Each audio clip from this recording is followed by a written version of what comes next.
Hey, this is Scott with the 309 Punk Project, and I am here with my good friend, Pat Jennings. So Pat is well known in Pensacola. I toured with him once, way back when. Remember that, Pat? Yeah, we Alabama and Tennessee, Memphis Yeah, was the yeah, we went up there to play with the Grifters, not the Grifters, but it was, Dragoon. yeah. And who else played? Who else played on that Uh, tour? all I remember is my band and Dragoon, but Tender Cobra. Linda Cobra might have been there. I think. Yeah, oh, we were there. That was the only reason I was there. Um, yeah, That was a fun. um, It was a blurry there was memory for all another of us. Acorns. Acorns played a couple. Oh yeah, that's right. I forgot about them. Oh yeah, yeah. So yeah, how could I forget? Because we played. That's what I was thinking. Anyway. Okay. Well, so Pat is one of our board members here with the 309 Punk Project. And while we were reminiscing, I was talking about the project itself. So Pat, first off, introduce yourself to people that might not know you. My name's Pat Jennings. Grew up in Pensacola. Currently an attorney with Legal Services of North Florida. It's a nonprofit law firm on Palafox. All right. And you might know Pat from behind the bar over at Sluggo's for a number of years. I bartended at Sluggo's for about 8 years, I think. I mean, a lot of people know me from waiting tables and bartending at other places like Jackson's for a long, long time.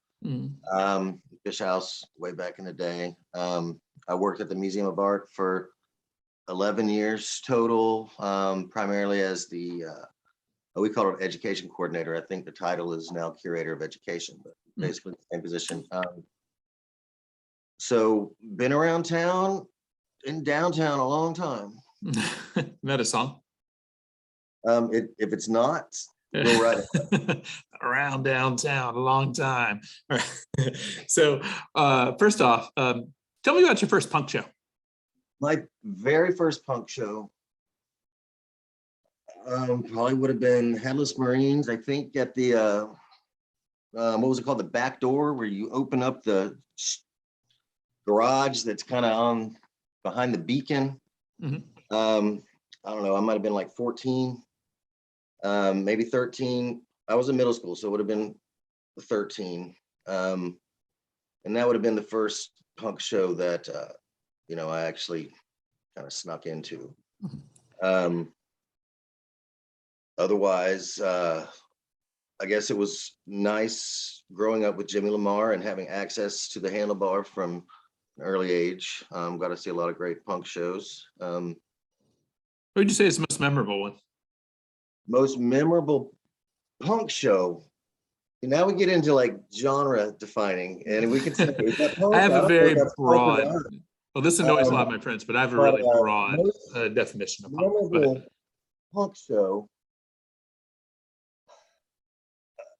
I mean, there's a lot of good ones. And you know what? One of the most memorable shows in Pensacola that I think was, and you will know them by the Trail of Dead, and you will know us by the Trail of Dead. They opened for, I think, Arches of Loaf. Eric and I were talking about this show just the other day, and I felt like I was watching The Who in like 1969. They were just freaking just energetic, and I think they caught the mixer on fire. Their instruments got so hot. Really an amazing show. But a lot of good ones. So why'd you join the 309 Punk Project? No to say because we asked. That's the short answer. Having grown up here and just kind of been a part of the scene, I don't think there's ever been a time in my life that I've called myself a punk.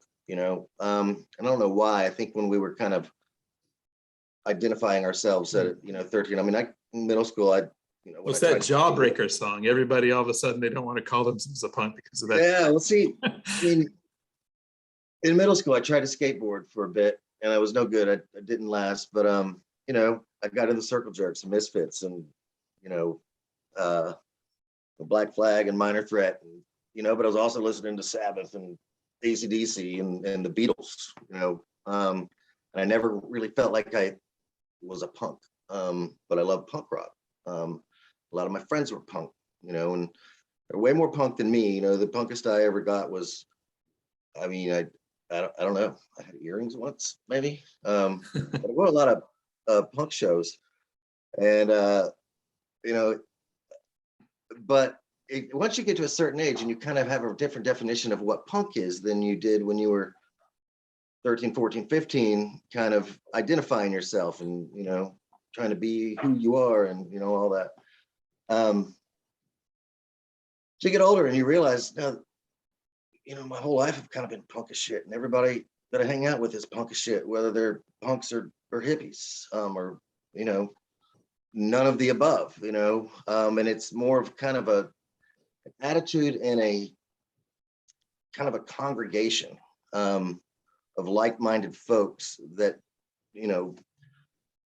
are also individually unique. And this kind of bond we share because of, common ideals, but also common places we hang out, and 309, as far as that whole scene of cool people, no matter where you come from, no matter what your background is, has always been a kind of a magnet for that.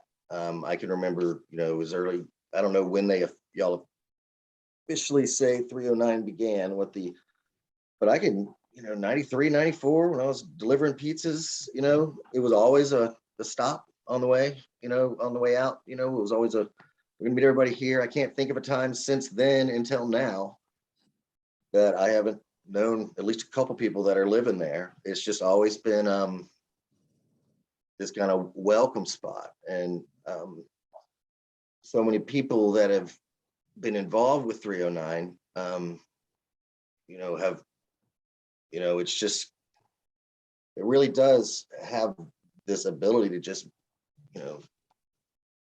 things just, come out of there. Wonderful, paintings, music, photographs, poetry, books, stories, that are just completely oral, but it's got a real sense of place, and it's important to preserve that. I remember a few years ago when, there was this kind of, oh my God, they're, kicking everybody out. They're going to do this and that. I was working at Sluggo's, and Terry Johnson, with all of her big ideas, she's always got, hey, we're going to do this. And it's always the most, ambitious project that we're going to do on a shoestring budget. We're going to save the house, and it's going to be a pumpkin for everybody. And we're going to do it. And it was like, and we did it, I can remember, when I guess the idea was this punk museum. I was like, well, how's that going to work? And then we did the Pensacola show at the TT Wentworth, and it worked. It was a small space, but it totally told the entire story of like 30, 40 years. Not necessarily of 309, but this is the entire Pensacola, scene and community. And there was a live show in the that night. I took my daughter. She was probably 9 or something at the time. I gave her an old 15 t-shirt to wear, so she looked super punk. And she had a blast. So that would have been her first punk show. Previously, she had seen Paul McCartney and Neil Young and Ringo Starr, but never a punk show. And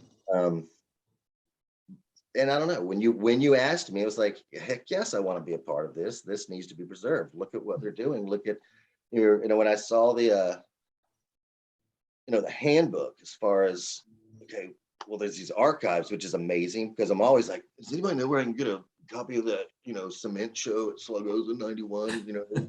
Says, I'd love to have a copy of that flyer. It was had it on my wall for years, and it got ripped up. You can probably find all of those things in the archives, and there's so much more out there. And I don't know.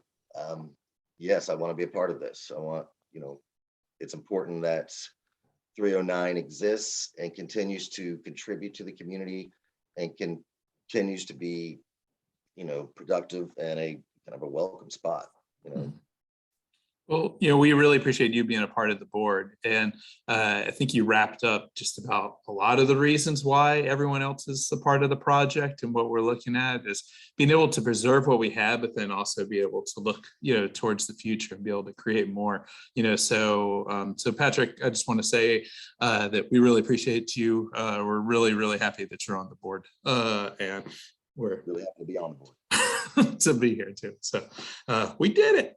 Yay. Well, have a good night. All right, you too. Thanks so much, Patrick.